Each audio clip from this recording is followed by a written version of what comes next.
কবিরকে show cause করা হয়েছিল, সেই শোকজের জবাব দিয়েছিলেন ভরতপুরের তৃণমূল বিধায়ক হুমায়ুন কবির। তবে হুমায়ুন কবিরের উত্তর সন্তোষজনক নয়, সন্তুষ্ট নয় পরিষদীয় শৃঙ্খলা রক্ষা কমিটি। হুমায়ুন কবিরকে হাজিরা দেওয়ার নির্দেশ, আগামীকাল সশরীরে হাজিরার নির্দেশ পরিষদীয় শৃঙ্খলা রক্ষা কমিটির। আমাদের সঙ্গে ফোন লাইনে রয়েছে আমাদের প্রতিনিধি প্রিয়াঙ্কা আইচ ভৌমিক। প্রিয়াঙ্কা, হুমায়ুন কবিরের উত্তরে সন্তুষ্ট নয় পরিষদীয় শৃঙ্খলা রক্ষা কমিটি, আগামীকাল সশরীরে হাজিরার নির্দেশ দেওয়া হয়েছে, আর কি তথ্য পাচ্ছ? একেবারে দেখো, হুমায়ুন কবিরের তরফ থেকে যে উত্তর পাঠানো হয়েছিল সেখানে কিন্তু তিনি যেভাবে উত্তরে লিখেছিলেন তাতে স্পষ্ট নয়, অর্থাৎ তিনি ক্ষমা স্বীকার চাইছে এমনটা কিন্তু স্পষ্টভাবে জানাননি। তিনি তার বক্তব্যেই কিছুটা অনড় ছিলেন, সেটা কিন্তু বরং স্পষ্ট হয়ে উঠেছিল তার চিঠিতে, এমনটাই সূত্র মারফত জানা যাচ্ছে। এবং সেই কারণেই কিন্তু শৃঙ্খলা রক্ষা কমিটির তরফ থেকে আবারও কালকে তাকে সশরীরে আসার নির্দেশ দেওয়া হয়েছে। এবং যখন শৃঙ্খলা রক্ষা কমিটির বৈঠক আজকে হচ্ছিল বিধানসভার ভেতরে, চন্দ্রিমা ভট্টাচার্য উপস্থিত যেমন ছিলেন, শোভনদেব চট্টোপাধ্যায় ছিলেন, অরূপ বিশ্বাস ছিলেন, ফিরাদ হাকিম ছিলেন, সেখানে কিন্তু সেই সময় কিন্তু দেখা যায় যে বিধানসভা থেকে বেরিয়ে যান হুমায়ুন কবির। এবং তাকে জিজ্ঞেস করা হয়েছিল যখন, তিনি কিন্তু বলেছিলেন, তিনি সরাসরি বলেছিলেন যে মমতা বন্দ্যোপাধ্যায় যদি তাকে ফোন করে বলেন যে রিজাইন দেওয়ার জন্য, তিনি সঙ্গে সঙ্গে তিনি দেবেন। এই উত্তর নিয়ে কিন্তু তিনি স্পষ্টত জানিয়ে দিয়েছেন তিনি তার বক্তব্যে এখনো অনড়, কারণ তিনি কোন রকম দলীয় ক্ষেত্রে কোন রকম ভুল করেনি।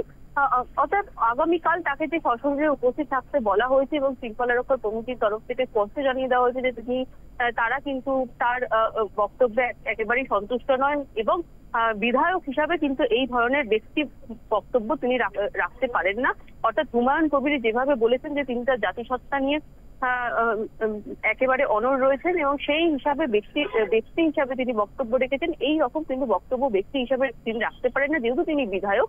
এবং সেই কারণে কিন্তু তাকে আরো একবার স্পষ্ট করতে হবে তার অবস্থান, এবং সেই কারণে আগামীকাল তাকে শৃঙ্খলা রক্ষা কমিটির তরফ থেকে ডাকা হয়েছে। এবং সেখানে আজও যারা আজকে উপস্থিত ছিলেন শৃঙ্খলা রক্ষা কমিটির মেম্বাররা, কালকেও তারাই উপস্থিত থাকবেন এবং সেখানে সশরীরে হাজিরা দিতে হবে হুমায়ুন কবিরকে। কালকে কি সিদ্ধান্ত নেওয়া হয় বা হুমায়ুন কবির কি কালকে তাদের কাছে বক্তব্য রাখেন, সেটা এখন দেখার কমপ্লিট। সঙ্গে থাকো প্রিয়াঙ্কা। এই প্রসঙ্গে পরিষদীয় মন্ত্রী শোভনদেব চট্টোপাধ্যায় কি বলেছেন শুনবো। ঠিক করেছি আগামীকাল ওকে ডেকে পড়াবো এখানে এবং ওকে কালকে কিছু স্ট্রিকচার দেওয়া হবে। সেখানে আগাম বলছিল কি দেওয়া হবে না হবে, ওর কিছু স্ট্রিকচার দেওয়া হবে। আগামীকাল আমার ঘরে দিন এই চারজনই থাকবো আমরা, ডিসিপ্লিনারি কমিটি, আমি কনভেনার এবং বাকি সবাই যারা আছে এরা থাকবে। ডেকে পাঠিয়ে আমরা ওকে যাবো, বন্ধু দলের কিছু নির্দেশ আছে আমরা সেটা, আর উত্তর যেটা দিয়েছে সেটা আমরা পড়েছি এবং পড়ার পর আমরা কেউ স্যাটিসফাইড নই।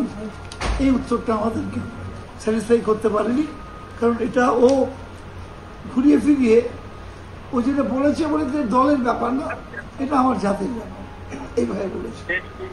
জাত হিসেবে আমি হিন্দু, আমি মুসলমান, এই হিসেবে আমরা পরিচয় দিই আমি, তাহলে আমি তো সংবিধানকে মানছি না। বিরোধী দলনেতা শুভেন্দু অধিকারীকে ফের নিশানা করেছেন ভরতপুরের তৃণমূল বিধায়ক হুমায়ুন কবির। নিজের অবস্থানে অনড় রয়েছেন তিনি। বিরোধী দলনেতা শুভেন্দু অধিকারীকে ফের নিশানা করেছেন ভরতপুরের তৃণমূল বিধায়ক হুমায়ুন কবির। নিজের অবস্থানে অনড় রয়েছেন তিনি। শুভেন্দুকে কথা প্রত্যাহার করতে হবে, কথা প্রত্যাহার না করলে আটকাবো, মুর্শিদাবাদে গেলেই আটকে দেব, ক্ষমা চাইতে হবে না, কথা প্রত্যাহার করুক। আমার সম্প্রদায়কে আক্রমণ করছে, ওখানে বহাল তবিয়তে ঘুরতে পারবে না, মমতা বললেও পদত্যাগে রাজি, এমনই হুঁশিয়ারি দিয়েছেন ভরতপুরের তৃণমূল বিধায়ক।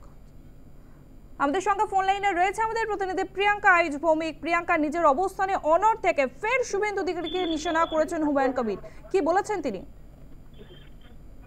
দেখো, একেবারেই সরাসরি কিন্তু জানিয়ে দিয়েছেন যে যেখানে খুশি তিনি যেতে পারেন, তিনি তার বক্তব্যকে যদি না প্রত্যাহার করেন, অর্থাৎ শুভেন্দু অধিকারী যে বক্তব্য তিনি রেখেছিলেন চ্যাংদোলা করে বিধানসভার বাইরে মুসলমান বিধায়কদের নিয়ে আসার কথা যেটা বলেছিলেন, যদি তারা ক্ষমতায় আসেন, অর্থাৎ বিজেপি যদি ক্ষমতায় আসে 2026-এর বিধানসভা নির্বাচনে, তবে তৃণমূলের যে মুসলমান বিধায়করা রয়েছেন তাদেরকে চ্যাংদোলা করে বিধানসভার বাইরে নিয়ে আসবেন, সেই বক্তব্যকে যদি তিনি প্রত্যাহার না করেন তবে তাকে কিন্তু মুর্শিদাবাদে ঢুকতে দেওয়া হবে না, এমনটাই কিন্তু সরাসরি হুঁশিয়ারি দিয়েছেন হুমায়ুন কবির। এবং সেই হুঁশিয়ারিতে আজও তিনি কিন্তু অনড় এবং স্পষ্ট জানিয়ে দিয়েছেন যে তাকে কোনোভাবেই কিন্তু সড়ক পথে তিনি ঢুকতে দেবেন না। এবার যদি তিনি তাকে ক্ষমা চাইতে হবে না, তিনি তার বক্তব্যকে উইথড্র করে নিন, কিন্তু সেটা যথেষ্ট। তিনি তার বক্তব্যকে উইথড্র করে নিন, এটাই তিনি সরাসরি দাবি করেছেন এবং যতক্ষণ না তার দাবি মানা হবে তিনি কিন্তু তার বক্তব্যে অনড় থাকবেন, এমনটাই তার মত। তবে আগামীকাল যে শৃঙ্খলা রক্ষা কমিটির কাছে তাকে যেতে হবে, অর্থাৎ হুমায়ুন কবিরকে যেহেতু আবার ডাকা হয়েছে এবং সশরীরে হাজিরে থাকার কথা বলা হয়েছে, সেখানে হুমায়ুন কবির কি তার বক্তব্য রাখেন পরবর্তীকালে সেটা কিন্তু এখন অবশ্যই নজর থাকবে। ধন্যবাদ প্রিয়াঙ্কা, আমাদের সঙ্গে ফোন লাইনে ছিল আমাদের প্রতিনিধি প্রিয়াঙ্কা আইচ ভৌমিক। নিজের অবস্থানে অনড় থেকে শুভেন্দু অধিকারীকে ফের নিশানা করেছেন ভরতপুরের তৃণমূল বিধায়ক হুমায়ুন কবির। কি বলেছেন শোনাবো। রাস্তা দিয়ে এলে বাধা দেবেন বলেছেন, আগে দেখেছিলাম যে বাধা দিয়েছিলেন আপনি অধীর চৌধুরীদের, এক্ষেত্রেও কি সেরকমই করবেন বলছেন? বলছি তো ওই কথা প্রত্যাহার করলে আর করবো না, কথা প্রত্যাহার না করলে ও যাবে, আমি তাকে আটকাবো। আমি তো কতবার আপনাদের বলবো একটা কথা, ও যদি বলে যে ওই কথাটা আমি উইথড্র করে নিচ্ছি, ক্ষমাও চাইতে হবে না, তাহলে আটকাবো না। বিরোধী দলনেতা সাংবিধানিকভাবে ক্যাবিনেট র্যাঙ্ক নিয়ে বসে আছে, এত কেন্দ্র সরকারের সিকিউরিটি, তাকে আটকাতে যাব কেন? কিন্তু সে যদি আমার সম্প্রদায়কে অ্যাটাক করবে আর ওখানে গিয়ে বহাল তবিয়তে যে ঘুরবে ফিরবে, ওসব হবে না। অভিষেক বন্দ্যোপাধ্যায় বলছেন যে সবাইকে একসঙ্গে কাজ করতে হবে, সেক্ষেত্রে এই ধরনের সেটা সবাইকে একসাথে কি অভিষেক বন্দ্যোপাধ্যায় কি বিজেপির সাথে একসঙ্গে কাজ করতে বলেছে নাকি? আমার দলের মধ্যে একসঙ্গে কাজ করতে বলেছে, আমি একসঙ্গে কাজ করব। তো সেই শুভেন্দু অধিকারী আমাকে মারবে আর শুভেন্দু অধিকারীর সাথে আমাকে ভালো সম্পর্ক করতে বলেছে আপনাকে? সংগঠনের বিশৃঙ্খলা যাতে না হয় সেই কথাও বলেছে। সাংগঠনিক বিশৃঙ্খলা যে করবে তার বিরুদ্ধে ব্যবস্থা নেবেন দল। এই ধরনের যে বিরূপ মন্তব্য করা হয়েছে, সেই মন্তব্য নিয়ে যে প্রশ্ন উঠেছে আপনাকে, আমি তো আগেই বলেছি আপনার যে আমার জাতিকে বা আমার সম্প্রদায়কে যে অ্যাটাক করবে সেটা প্রত্যাহার না করলে আমি তাকে রুখবো।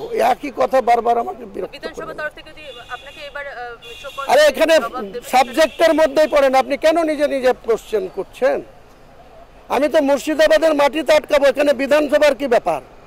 আজকে যদি পরিষদীয় দলের তরফ থেকে যদি কোনো কড়া ব্যবস্থা নেওয়া হয় আপনার বিরুদ্ধে, আপনি সেক্ষেত্রে কড়া ব্যবস্থা নিলে মমতা বন্দ্যোপাধ্যায় যদি আমাকে একটা ফোন করে বলে দেয়, হুমায়ুন তোকে টিকিট দিয়েছি, তুই 2021 সালে জোড়া ফুলের টিকিট নিয়ে বিধায়ক হয়েছিস, তুই কালকে 10টার সময় রিজাইন করে দে, আমি 9:55-তে রিজাইন করে দেবো।